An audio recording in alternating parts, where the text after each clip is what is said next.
The moment I got the divorce certificate, Tina slid a bank card over to me. "Child support, I'll transfer it to you monthly," she said, as casually as if she were mentioning the weather. I didn't even lift my eyes, just flicked my finger, and the card slid back, knocking against the sleeve of her expensive silk shirt. "No need. I'm walking away with nothing," I replied. "I'll take care of all our child's expenses myself." The air went still. For the first time, Tina's usually composed eyes showed clear shock. I guess she thought I'd beg, try to negotiate for more for our son. After all, I'd been a stay-at-home dad reliant on her for 7 years, cut off from the world, with no income, leaving with nothing. It was like setting myself up for disaster. Even the staff aiding us with the processing couldn't help but glance at me, wondering if I'd lost my mind. Tina frowned, slightly annoyed. "Frank, don't be stubborn. You have the kid, no job, how are you going to manage?" "That's my problem." I stood up, folded my share of the divorce agreement, and slipped it into the familiar, worn canvas bag. "Tina, from now on, we're done." I took our son Jimmy's hand, straightened my back, and walked out the door of the Civil Affairs office. The sunlight was a bit harsh. Behind me, I could still feel her heavy gaze, tinged with confusion and scrutiny. My best friend William came to pick me up, launching into a tirade the moment he saw me. "Frank, have you lost your mind? Walking away with nothing? You think you're some saint? Tina was the one who cheated. She's the one at fault. Why aren't you taking a dime? Jimmy's education, medical bills, everything needs money. How are you going to support him?" On air, thankfully, Jimmy was busy with his toys in the car seat and didn't hear a thing. I leaned back in the passenger seat, closing my eyes in exhaustion. William's words were like little daggers, piercing through with each sentence. "Still have feelings for her? Huh? Can't bear to see her in pain? Wake up. She brought that pretty boy Alexander into your home. In your own bed. What's left to hold on to?" A sharp pang hit my chest. That rainy night flashed back in unexpected clarity. Our son had a fever, and I couldn't reach Tina. I drove through the rain to the hospital, only to remember halfway that I'd forgotten his medical records, so I turned back. The house was brightly lit. At the entrance, a man's polished shoes were tangled with Tina's high heels. Through the partially open bedroom door, indecent sounds of breathing and laughter spilled out.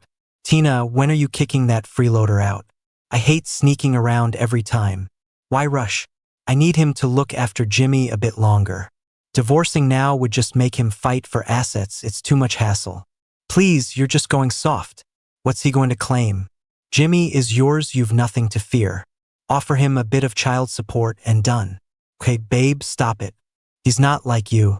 I stood in the cold hallway, holding our feverish son, listening to my wife and that man talk about me, calling me a freeloader and a worthless man. Rainwater dripped from my hair and face, soaking my thin t-shirt, chilling me to the bone. In my arms, our son was murmuring, "Dad, cold." At that moment, my heart was even colder than my wet clothes, utterly frozen. I didn't burst in, didn't scream or fight. Calmly, I turned away with my son and drove to the hospital.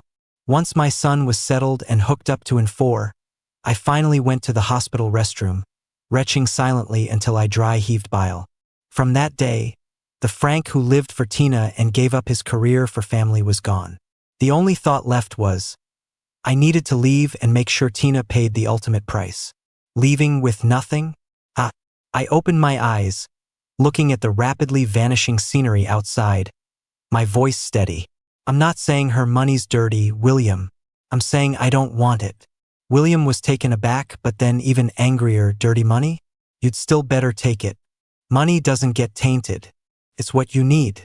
It doesn't matter how self-righteous you feel. What about Jimmy?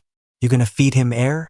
I turned to him, forcing a pale smile, my gaze sharper than ever. "Don't worry. Jimmy's not going to be feeding on air. Every cent of Tina's money will come back to me, clean, in another form." William, stunned by the chill in my eyes, mumbled, "You're insane. Really insane." He dropped me at my temporary, run-down studio apartment, helping with the only 2 suitcases I brought. The place was tiny, walls peeling, furniture old, with a faint smell of mold. Compared to Tina's luxurious villa, this wasn't even servant quarters. "Frank, are you sure you want to live here? Come on, crash at my place for a while," William urged, concern lining his face. "No need, this place is perfect," I replied, placing Jimmy on the creaky bed. "It's quiet, cheap, close to the preschool. Most importantly, no trace of Tina and Alexander here." William sighed, handing me a card. "Hey, it's my savings, not much, but take it in case. I'll look out for work. But, after 7 years, thanks, I didn't refuse accepting it. He's a true friend. I'll find the work. Don't worry about me." After William left, I sat in the only stable chair, looking around our small home. Jimmy was asleep, cheeks flushed red. I took out my phone, opening a secure album. Inside weren't any sweet memories, but a collection of photos and screenshots. Photos of Tina and Alexander being all cozy at different places, some taken by a photographer I hired, others that Alexander posted on his low-key social media without thinking. I stumbled upon them. There are also a few recordings. "Tina, can you approve my cousin's project? It's not much, just $3 million as startup capital." "Sure, have her make the proposal presentable. I'll bring it up at next week's meeting." "Sweetheart, I found a watch I love. It's a new model and super hard to get. Buy it. Use my secondary card." "Tina, Frank seems to have sensed something. The way he looked at me today was odd. Ignore him. He's just a house husband who can't make waves. If he dares to cause trouble, I'll throw him out." Tina's voice was chillingly cold. "This is the woman I loved for 10 years and married for 7. To her, I'm just a useless obstacle she can toss out whenever she likes." I turned off my phone and walked to the window. The city's neon lights flickered in the distance, failing to shine into my small, shabby room. Tina, Alexander. The game's just begun. Leaving empty-handed comes at a big cost. I've got only $20K that William gave me and a bit of secret savings, adding up to less than $50K. I paid 3 months' rent and a deposit, Jimmy's next quarter of preschool fees, and bought some necessities. The money disappeared like water. I need to find a job, fast. Reality slapped me hard pretty quickly. 7 years out of work made my resume sink like a stone. Better jobs didn't even offer interviews. The ones willing to hire me were for intense, low-paying work like sorting packages or waiting tables at restaurants. The hours made juggling picking up Jimmy tough, too. After 2 weeks of chasing jobs, I finally landed a gig as an all-purpose clerk at a small trading company. $3,500 a month, 1 day off a week, 9 to 6, sometimes overtime. That money's really tight to support Jimmy and me in a city where prices are sky high. Every day felt like a battle. Up at 6 a.m., made breakfast for Jimmy, took him to preschool, and squished onto the subway for over an hour to get to the office. The clerk work was endless and busy, copying, running errands, ordering food, sorting never-ending documents. The old computer was as slow as a snail, and the supervisor always found faults. Most coworkers were young women who seemed to meet my older, new in town, with kid self with some mix of sympathy or slight judgment. After work, I'd squeeze onto the subway again to pick Jimmy up, usually reaching home by 8 p.m. Rush to cook, play with the kid a bit, get him to sleep. Only then I could open my laptop to look for part-time gigs online. I picked up some translation jobs, paid by the 1,000 words, often staying up until past midnight or the early hours. Life felt pretty bleak. Sometimes I'd see Tina in the business news. Her company snatched yet another massive project, valuations climbing by billions, looking all pompous. Or on Alexander's social media, practically gloating to the world about his rise, showing off new sports cars, watches, and hanging out at high-end clubs or foreign vacation spots. His captions always went, "Grateful for the light in my life. Meeting the best you, Tina." Followers sang praises about their match and how lucky Tina was. Blindingly obnoxious. Once, I took Jimmy to the amusement park, and there they were, Tina and Alexander. Jimmy's sharp eyes spotted them, excitedly pointing, "Daddy, there's Mommy." He broke free from my hand, sprinting toward them like a happy little bird. Tina saw us, her brows instantly furrowed, eyes full of unmistakable discontent and disdain. She yanked a happily running over Jimmy to a stop with an awkwardness like dealing with a distant relative's kid. Alexander stood beside her, in the latest street fashion, wearing a watch worth tens of thousands, showing off both style and arrogance. He looked down at me, curling his lips into a victor's smirk, laced with pity. "Frank, here to let Jimmy have some fun?" His voice was sly and mocking. "This place suits you guys. Down to earth." He hooked his arm around Tina's. "Tina, let's go. Our reservation's coming up. Michelin 3-star, the seats were so hard to get." Tina nodded, bent down, took out a few $100 bills from her wallet, and shoved them into Jimmy's hand, her tone indifferent. "Here, go play." Then, without another glance at me, she turned on her heel with Alexander and walked off. With money in hand, Jimmy's smile slowly faded, big eyes full of tears, looking all confused and upset as his mom and the fashionable uncle walked away. He didn't understand why Mommy didn't want him and Daddy anymore. At that moment, my heart felt like it was being shredded by a dull knife. Not for Tina's coldness, but for my son. I knelt down, tightly hugged Jimmy, forcing my tears back. "It's okay, Jimmy. Mommy's busy with work. Daddy's here to play with you. Daddy will get you the biggest transformer. Okay?" Jimmy buried his face in my shoulder, his little shoulders shaking, mumbling, "Okay. Jimmy just wants Daddy." Watching Tina and Alexander disappear into the crowd, the final bit of warmth in my heart snuffed out completely, replaced with ice-cold, burning hatred. Tina, Alexander. The higher you rise now, the harder you'll fall later. Time crept by as I plowed through my monotonous grind and gritted teeth perseverance. By day, silent and diligent jack of all trades Frank at the company. By night, single dad burning the midnight oil for translation gigs. Weekends, I took Jimmy to various free parks and libraries. Life was tough, but our little nest slowly felt homier. I used cheap fabric to make curtains and tablecloths and planted potholes in discarded little flower pots. Jimmy grew sensible, asking about Mommy less and less. My job showed a glimmer of a break. An old sales guy at the company quit, and since my boss noticed I was dependable and knew some English, he let me try managing some basic client orders.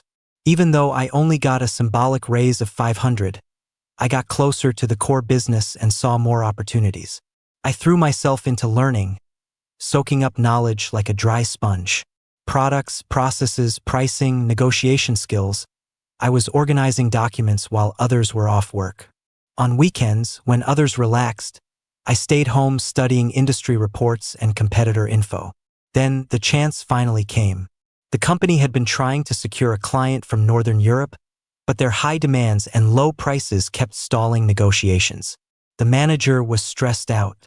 I studied every piece of public information and past purchasing records of this client. I found out they had an unwavering commitment to sustainability and environmental issues, a perfect match for a new product we had. Previous proposals focused on pricing advantages and overlooked this aspect. I pulled 2 all-nighters and put together a detailed proposal. The focus wasn't on cutting prices, but on using data to show how our new product aligned perfectly with their sustainability goals, could save them money and boost their brand image long-term. Nervously, I handed the proposal to our manager. He looked at it, then at me, for a long 30 seconds with a complex expression. "Frank, I didn't know you had this in you."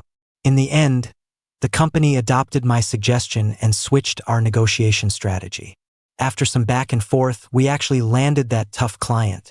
Even though I was just the executor and the main credit went to the manager and business director, the manager couldn't quite look at me the same way. He moved me from doing odd jobs to the business department fringe, giving me a business assistant title and raising my salary to $5,000. More importantly, I gained access to deeper company networks and resources. At a small industry networking event, I unexpectedly ran into someone familiar. Emily. She was my university senior and the debate team captain back then. A star back then with a good family background and strong capabilities. She went abroad for further studies and I heard she's been doing great. She hadn't changed much, just more composed and professional, wearing a sharp dark business suit and still standing out in a crowd. She recognized me first and seemed surprised. "Frank? Is that you?" I felt a bit awkward. My discounted suit bought just for the event looked cheap in front of her. "Emily, long time no see." She looked me over with warmth and concern, no hint of belittlement. "I heard you got married later? How's life?" I tried to sound casual, smiling slightly. "Divorced. Starting over with my son." Her eyes showed a flick of understanding and perhaps a trace of pity. She didn't probe further, just handed me a business card. "I started a small investment company now. If you need any help, reach out anytime." No need to stand on ceremony among old classmates. I took the high-quality card that read Q capital Emily. A thought quietly sprouted in my mind. I didn't contact Emily right away. I knew I had no leverage yet. I needed to build up, wait for the right moment. Days went by in busyness. I gradually solidified my position in the company, moving from assistant to junior account executive, with a salary increase to over $7,000. Coupled with freelance translation work, though money was still tight, I no longer worried about Jimmy's formula and tuition fees.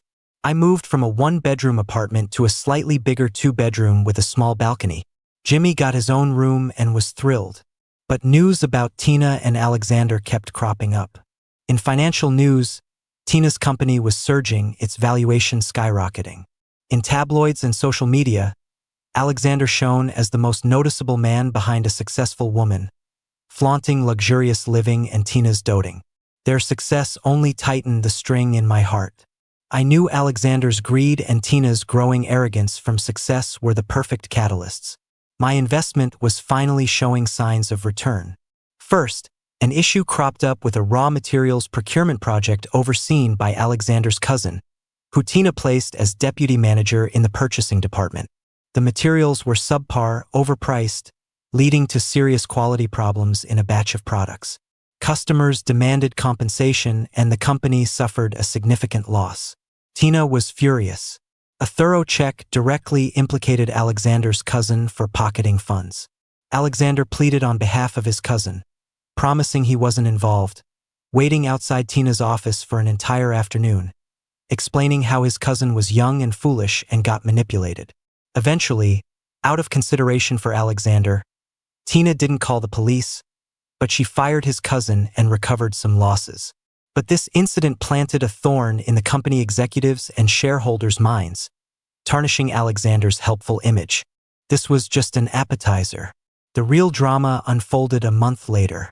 Tina's company was bidding for a large government-led infrastructure project. Securing it was crucial. It would elevate the company's scale and influence. Confident of success, Tina invested significant resources. However, just before the bid, a rival company released a detailed technical proposal and pricing analysis. This analysis accurately targeted the weaknesses and cost vulnerabilities of Tina's company's proposal. The company's core secrets were leaked. The bid failed miserably, the preliminary investment washed away, the company's reputation damaged, and its stock price plummeted. Tina was furious and ordered a search for the mole. After much investigation, all clues subtly pointed towards Alexander. Someone anonymously reported seeing Alexander frequently meeting with a female director from a rival company during the critical bidding period. Others provided blurry surveillance snapshots showing Alexander accessing the secure archive at midnight with the access card of a former employee. Alexander was utterly shaken. He dashed to Tina, crying and swearing he was innocent and framed. "Tina, you gotta believe me. How could I ever betray you? Everything I have is because of you. Why would I do such a thing?" Tina's face was ashen, her eyes colder and more scrutinizing than ever. "Then how do you explain the surveillance footage? Explain your meetings with Mr. Wong? I was trying to get some intel for you. The access card, I found it on the ground and got curious." Alexander's weak explanation fell flat. Just then, Tina's assistant walked in looking grim and handed her a file. "Tina, the tech department recovered deleted emails from Alexander's private account. Take a look." Tina's pupils dilated as she read it. The email was from Alexander to an anonymous overseas account, just days before the bidding. The attachment was deleted, But the email said, "Data sent? Please deposit the balance as agreed into the following account," followed by an overseas bank account number. That account, after initial tracking, was linked to a shell company secretly tied to Alexander's mother's family. The evidence was undeniable. A loud slap echoed as Tina's hand struck Alexander's face. Shaking with rage, her eyes red, she pointed to the door. Her voice squeezed out from between clenched teeth. "Get out. Get out right now. If I see you again, you'll rot in jail."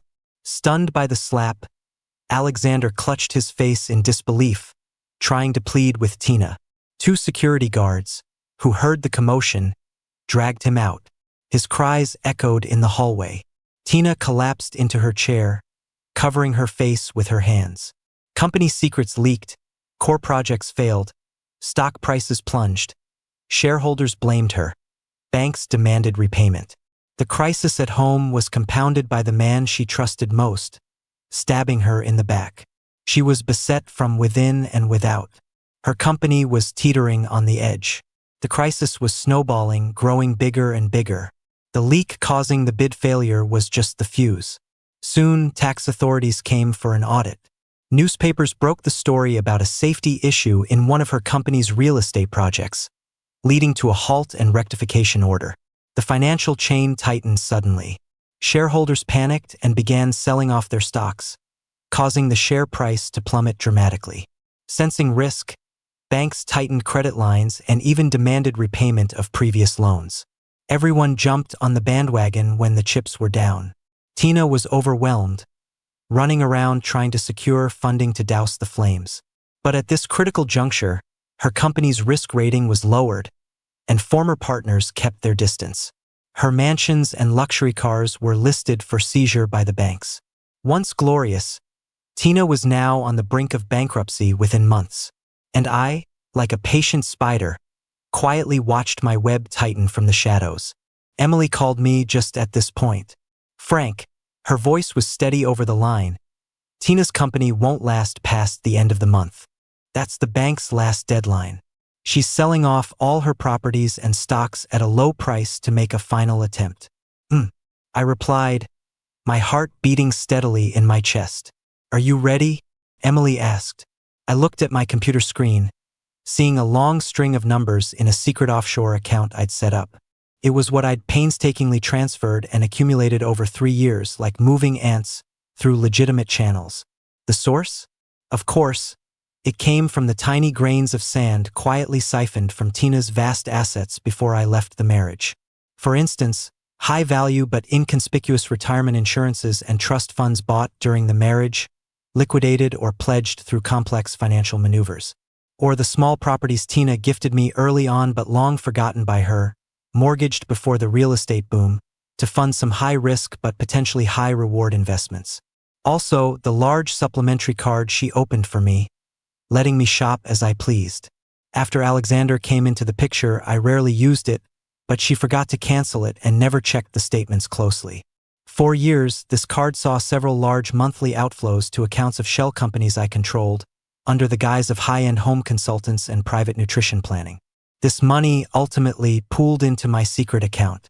Besides, in its early days, to evade taxes, Tina's company paid a portion of its profits as consultancy fees to overseas affiliated companies. I inadvertently gained control over one such shell company, and this money also became my reserve fund. All these operations were discreet and scattered, like trickling streams in Tina's ocean of wealth. Combined with my magnanimous image of waiving asset division during the divorce and my later portrayal as a struggling single dad, no one would suspect this ex-husband with nothing to his name held the key to undermining her foundations. "I'm ready," I calmly answered Emily. "Good." Emily replied decisively, "I'll step in under the guise of Q Capital to purchase her core assets and stocks at a low price. Follow through with the plan on your end." "Thank you." "Don't thank me, Frank. It's what you deserve, and it's your own strategy. I'm just building the bridge." Emily paused, her voice softening. "How's Jimmy?" "He's doing great. Thanks for asking." I hung up and walked toward the window. Outside, light rain was falling, pitter-pattering. Over 3 years of patience, countless sleepless nights of endurance, were finally about to pay off. Tina, your reckoning has come. The announcement of Tina's company's bankruptcy topped the financial headlines. The once glorious business queen had fallen dramatically. Her mansions, luxury cars, and jewelry were all seized for auction by the banks. As the saying goes, when the tree falls, the monkeys scatter. Alexander disappeared completely after the scandal. It's said he took off with the last bit of cash and jewelry from Tina's safe and fled abroad. Nobody knows where he is.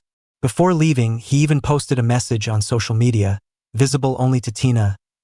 Tina, I'm sorry, but I really need the money to start over. Forget about me. Tina lost everything and was left with massive debts. She rented a dingy, damp apartment in the city, surviving on odd jobs. Once confident and stylish, Tina now looked plain and worn out, wearing cheap, faded t-shirts, blending in with the crowd. As for me, thanks to Emily's maneuvering, I acquired the core technology patents, brand value, and key real estate properties of Tina's company at a bargain price. Q Capital came out as the biggest winner, and Emily quickly rose to prominence in the investment world. Of course, the biggest winner was me. A new kingdom, Frank's kingdom, rose from the ruins of Tina's vast business empire. I moved out of our 2-bedroom apartment, taking Jimmy to a top-tier downtown flat. The view of the shining city skyline stretched beyond the floor-to-ceiling windows. Jimmy got his own Lego room and a dedicated nanny. I became a partner at Q Capital, with Emily giving me the respect and say I deserved. Life changed dramatically. One rainy afternoon, the doorbell rang. The nanny answered the door, surprised. Who are you looking for? I was sitting on the carpet in the living room, playing with blocks with Jimmy, and looked up at the sound. Standing at the door was Tina. She had lost a lot of weight, her cheeks sunken, her once neat hair now messy on her shoulders, her cheap jacket half soaked by the rain, speckled with mud. She held a plastic bag with a few wrinkled apples inside. She stared at the spacious, bright, elegantly furnished living room, at me in soft home clothes, looking healthy and at peace, with a complex expression in her eyes. Shock, confusion, disbelief, and an overwhelming sense of regret and pain. Frank, she croaked, her voice hoarse like an old bellows. Seeing her, Jimmy instinctively hugged me tighter, whispering, "Mom?" His voice was filled with unfamiliarity and a hint of fear. Tina's gaze fell on our son, her lips trembling, her eyes instantly red. Jimmy, she wanted to step forward. I stood up, calmly shielding Jimmy behind me, and looked at her without emotion. "What do you want?" Tina froze at my indifferent gaze, standing awkwardly on the glossy entrance floor, rainwater dripping from her pants, leaving dark stains contrasting with the sophisticated surroundings. She swallowed hard, awkwardly and humbly offering the plastic bag forward. "I saw a fruit store on the way. The apples looked good. I got some for Jimmy." Her voice was dry. The nanny stood aside, eyes filled with a wary look and a barely noticeable disdain. I didn't take the bag, just said flatly, "Jimmy eats organic fruits now, with meals prepared by a nutritionist. You should keep those for yourself." Tina's hand stiffened mid-air, the plastic bag crinkling softly. All color drained from her face, leaving it ashen. She slowly pulled back her hand, the bag hanging by her side, looking at me like a fish on the brink of death. "Frank, I know I let you down, and Jimmy too." Her voice choked. "I was awful, I was a fool, I'm not even human. It's all in the past." I cut her off, my tone unruffled. "It's not over. Frank, I can't move on." Tina suddenly grew agitated, stepping forward, rain and mud marking the floor more clearly. "Every day I regret it. Regret being blinded by Alexander. Regret treating you like that. Regret losing Jimmy. Frank, I was wrong. I really was. I'm begging you, give me another chance. Let's start over. I swear I'll spend the rest of my life making it up to you and Jimmy." Her tears mixed with rain, face filled with painful humility, desperately pleading. Had I seen her like this 3 years ago, I might have softened, might have hurt. But now, inside me was only a cold, silent calm. "Start over?" I echoed softly, even a faint, mocking smile played at my lips. Tina, do you really think that's possible? I looked at her, every word distinct. Have you forgotten? When we divorced, you told me yourself I was just a stay-at-home husband, wouldn't make waves, and should just leave. And you, hugging Alexander, complained about the down-to-earth places I took Jimmy, insisting on Michelin-starred restaurants. When Jimmy cried for his mom, where were you? Buying Alexander a watch? Whispering that I wasn't worthy of sharing your money. My questions pinned Tina in place, her face paper white, her body wavering. Tina, I interrupted again, voice low but with unquestionable finality. What's done is done. A broken mirror can't be mended. Everything ended the moment you chose to betray me and Jimmy. I gestured towards the door. This is Jimmy's and my home. You're not welcome here. Please leave. The light in Tina's eyes went out completely. Despair engulfed her. She stared at me as if truly seeing the man before her for the first time. The husband who once relied on her, revolved around her, had transformed utterly. Her lips moved, and finally she asked, in a hoarse voice, the question that had haunted her, driving her nearly mad. Did you know? When you walked away with nothing, was it on purpose? About Alexander, the company, did you? She didn't finish, but the fear and need for confirmation in her eyes said it all. I offered neither denial nor confirmation. She just slightly lifted her chin, revealing a smile honed in the business world, calm to the point of being ruthless. Tina, the business world is like a battlefield. All's fair in love and war. You taught me that back in the day. You taught me one thing: never trust your fate to someone's conscience. As for anything else, I paused, my tone indifferent. Does it matter? What matters is everything you have now legally belongs to me and Jimmy. Everything you once prided yourself on. Tina looked like she'd been hit by a lightning bolt. She staggered back, leaning against the cold door frame to keep from falling. The look in her eyes was full of horror, despair, and a trace of spine-chilling fear. Her last shred of hope was shattered. She lost completely, not to an opponent, not to Alexander's betrayal, but to the ex-husband she never really looked at, thought she could manipulate and discard. She lost so thoroughly, there wasn't even a chance to turn things around. She turned around, trance-like, walking into the rain outside like a hollow shell, stumbling with every step, her figure hunched, utterly defeated. I closed the door, locking out the damp and cold. I turned and picked up Jimmy. Dad, what happened to Mom? Jimmy asked softly. Your mom. I kissed his soft cheek, my voice gentle but firm. She took the wrong path and can't turn back. What about us? I held Jimmy and walked toward the big floor-to-ceiling window, looking out at the city freshly cleaned by the rain, bright and clear under the sun. Sunlight pierced through the clouds, casting a golden glow everywhere. Our path is ahead. The doorbell rang again. The nanny answered it, and I heard her respectful voice. Emily, you're here. Emily walked in, wearing a sharply tailored dark gray trench coat, standing tall with a fancy cake box in hand. Her face carried a gentle smile, her eyes resting on Jimmy and me. Didn't break my promise to bring Jimmy's strawberry cake, did I? She waved the box at Jimmy. Jimmy immediately slipped from my arms, cheering as he ran over. Emily. Emily bent down, scooping Jimmy up with a warm smile. She held Jimmy and stood by me at the window, watching the magnificent city skyline. All taken care of? She asked softly, concern quietly evident in her gaze. Yeah. I nodded. She won't be back. Emily fell silent for a moment, looking out where Tina vanished, now just traffic and people flowing by. Do you hate her? She asked. I exhaled lightly, gazing at the bright sun outside. Once I hated her with a passion. But now, I paused, feeling Jimmy's warm little body leaning on me, looking at Emily's steady presence, then at our clean, hopeful new home. Now I realize, hating her too long isn't worth it.